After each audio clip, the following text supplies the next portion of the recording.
So Kirk just took us back millions of years ago in the Arctic, and our next speaker, Dalee Sambo Dorough, will focus on the thousands of years that, as Kirk told us, people have been indigenous to the Arctic. Dalee is the chair of the Inuit Circumpolar Council. She has a doctorate in law from the University of British Columbia, and she is the senior scholar at the University of Alaska Anchorage. Dalee, come on up.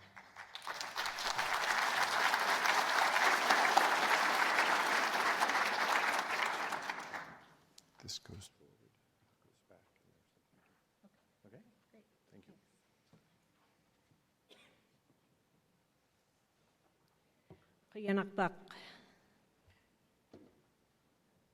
First of all, I want to say that I am honored and humbled to be the chair of the Inuit Circumpolar Council. I know there are many Inuk in the room, and I simply want to say that I'm pleased to work on your behalf at the international level. I'm pleased that you're here and present, especially because we're talking about issues that impact us and our homelands. If I could just ask every Inuk in the room to stand up, I would be grateful. Don't be shy. Yeah, across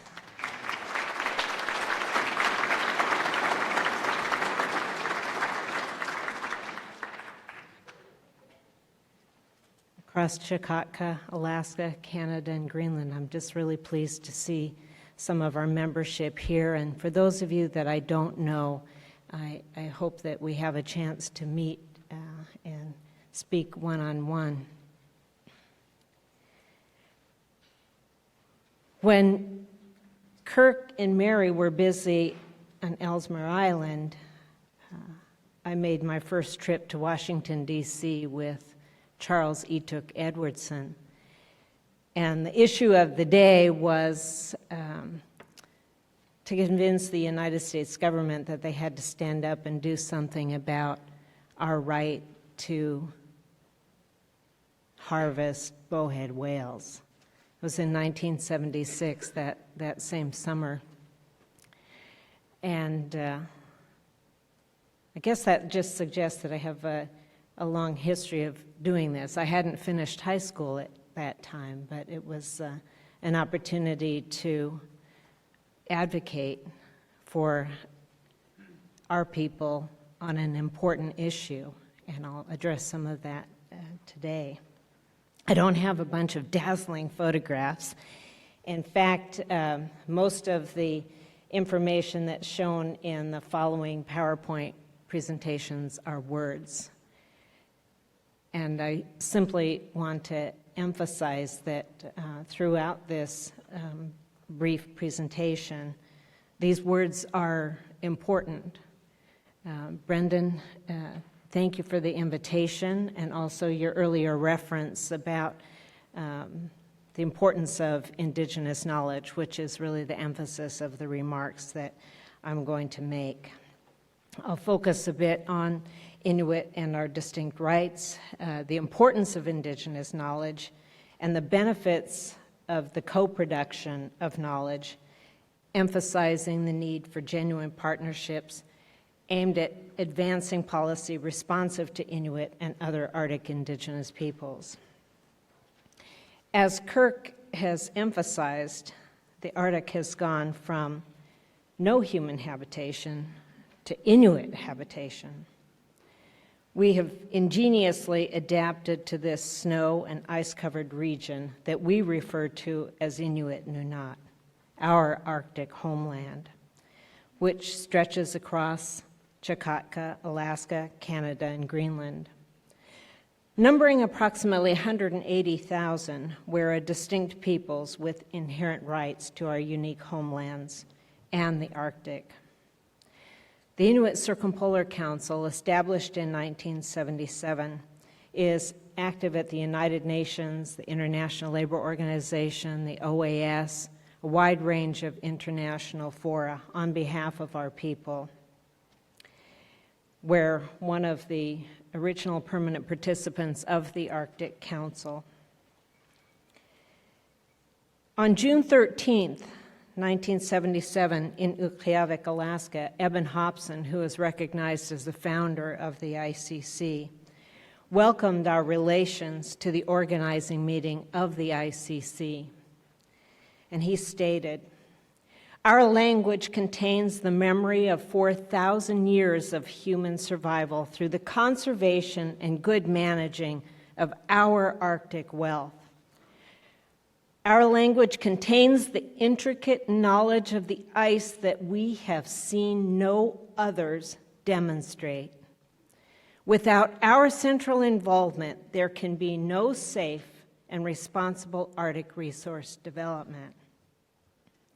This quote is not merely a few sentences in English. These are powerful words and a powerful message. Hobson was speaking volumes about Inuit status, knowledge, intellectual property, land and territory, sustainable development, and above all, our need to play a central role in Arctic policy. Another extraordinary Inuk present in 1977 at the organizing meeting of the ICC was Charles Ituk Edwardson. Urging support for a resolution to defend the right of Inuit to maintain our cultural integrity and explicitly our relationship with the whale. He stated, those who knew him can imagine how he stated this, but the people who have called themselves conservationists have chosen not to conserve the Eskimos. We are further compelled to tell the world who we are, the total depth of our environment, and our association with the whale is dependent upon the survival of both communities, the whale as a species and Inuit as a species. A critical correlation is the fact that the health of the whale and the health of the hunter depend on each other. We are part of the overall ecosystem. Our collective health is interdependent. Therefore, when we speak of the Arctic, it's imperative to keep the distinct status, rights, and the holistic world perspectives of Inuit at the forefront of all considerations. The total depth of our environment, as Ituk exclaimed, is what we consider to be central to Arctic policy and the safeguarding of Arctic biodiversity. Our original principles and elements for a comprehensive Arctic policy, dating back to the mid-'80s, affirmed that Inuit are an integral part of Arctic ecosystems. For generations, Inuit subsistence activities have been and continue to be in harmony with and an important part of the dynamic process of Arctic ecosystems. The profound relationship between Inuit and other living species of the natural world has economic, social, cultural, and spiritual dimensions. These perspectives of Inuit and ties with nature must be fully recognized and integrated in resource management and conservation strategies pertaining to the Arctic.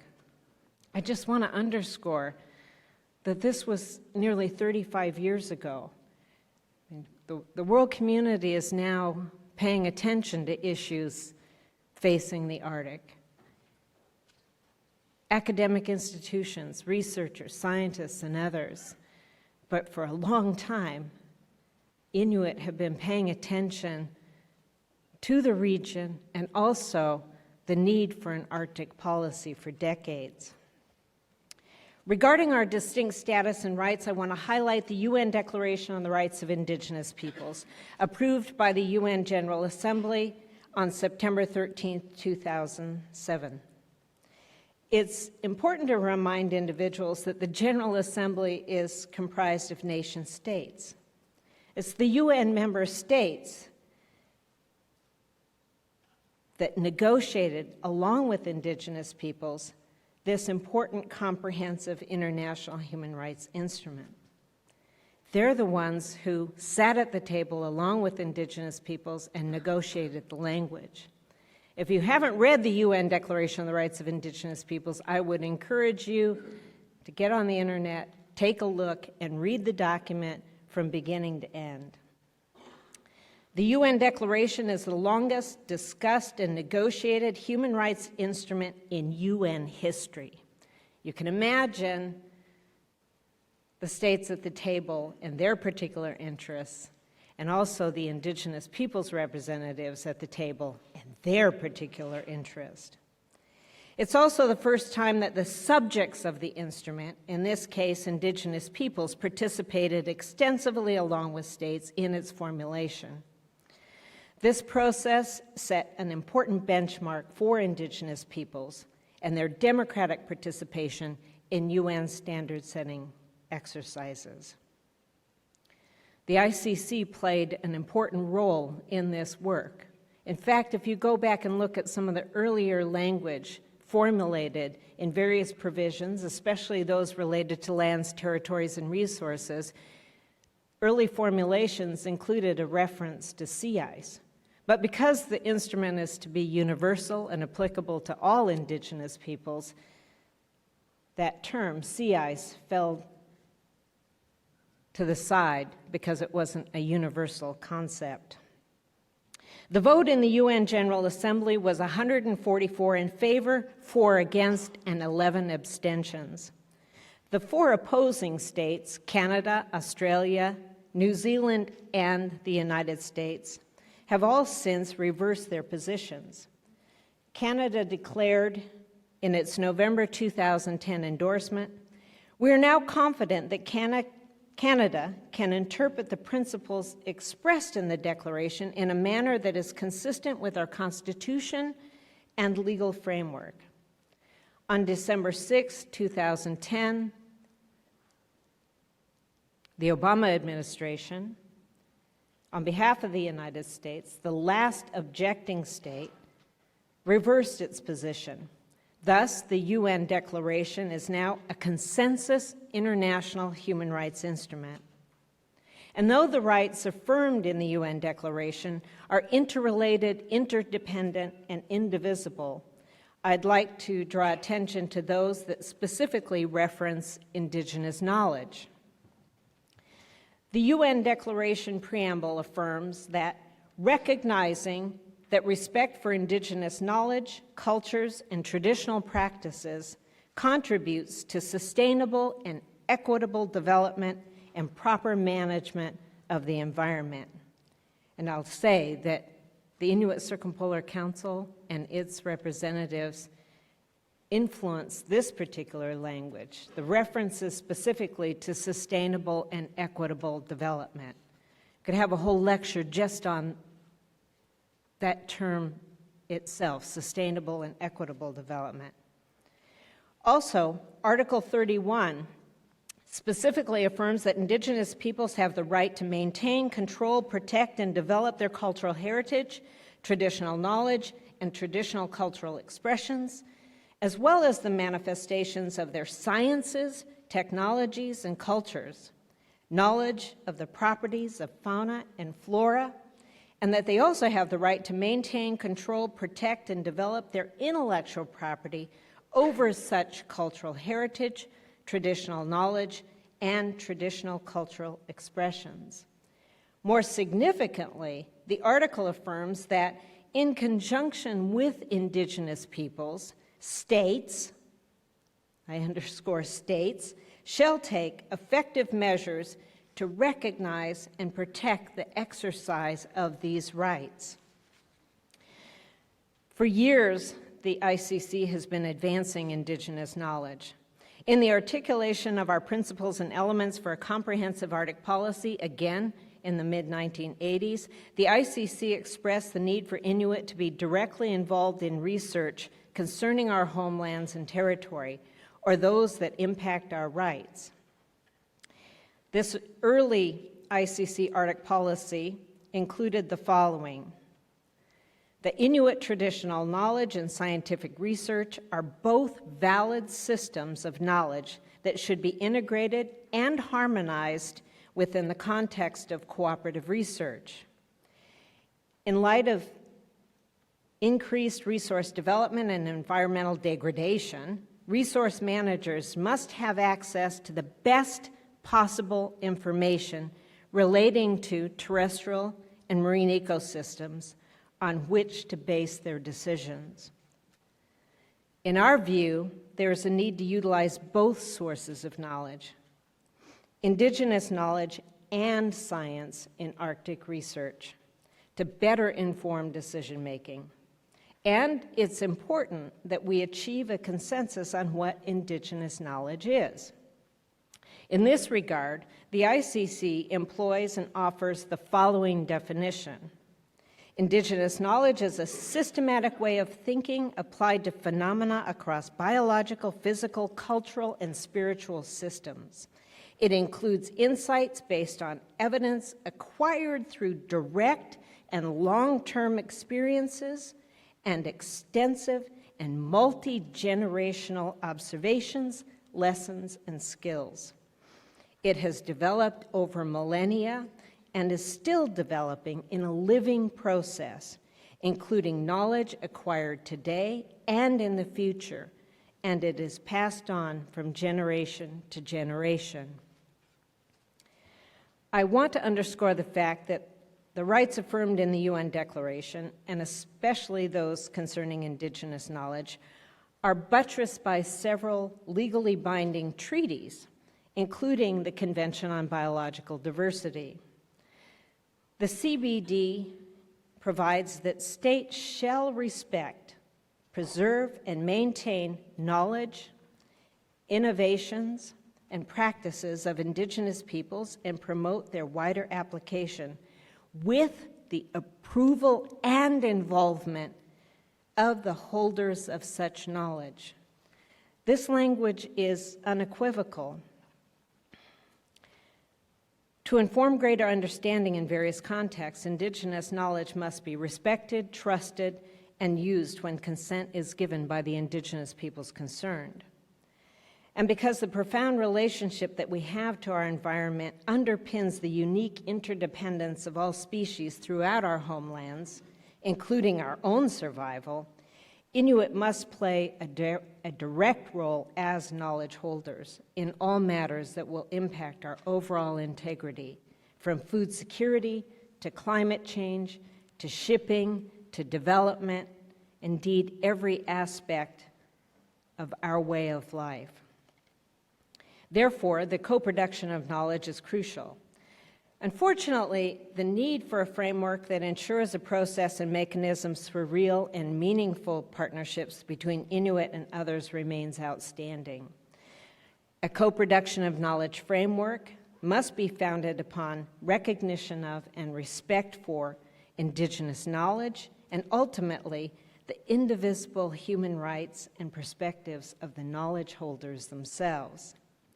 For example, a single species study or a command and control approach to management of a species doesn't consider the holistic or interrelated view of a knowledge holder.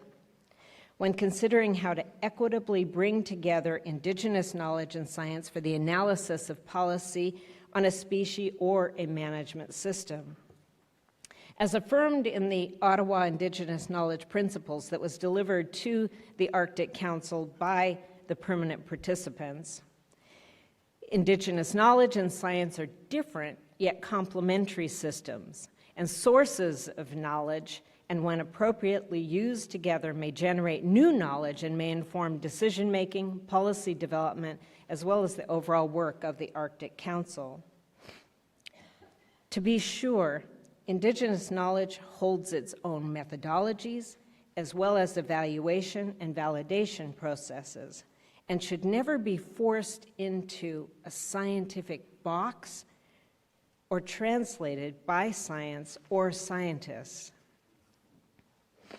Furthermore, the co-production of knowledge requires creative and culturally appropriate methodologies and technologies that use both Indigenous knowledge and science applied across all processes of knowledge systems and creation.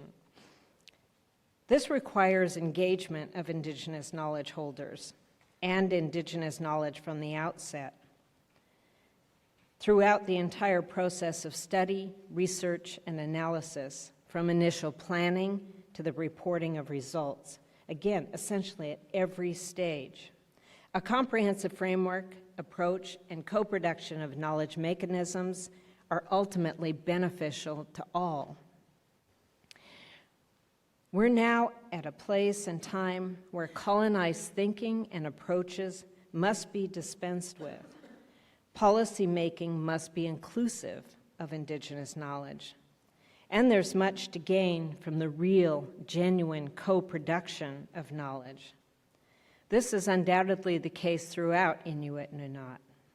We're the knowledge holders of our homelands, whether it's in the area of climate change research, wildlife management systems, vessel traffic and shipping, fisheries, economic development, social sciences, healthcare, again, every facet of our lives in the Arctic. In conclusion, through a dramatic slide away from colonial approaches toward recognition of Indigenous knowledge, regional, Arctic individual and collective actions to guarantee co-production of knowledge will surely encourage policy that is more responsive to the global community and in favor of all of humanity, and especially the Inuit. The real potential, and we see it happening in various different quarters from time to time, the genuine co-production of knowledge. But I would submit that more has to be done between scientists and Indigenous peoples themselves, and as determined by Indigenous peoples themselves, to really allow co-production of knowledge to manifest itself in a way that will effectively impact policy development that can really change the quality of lives of people throughout the Arctic, and in particular, Arctic Indigenous peoples, Inuit included. So, kuyanak.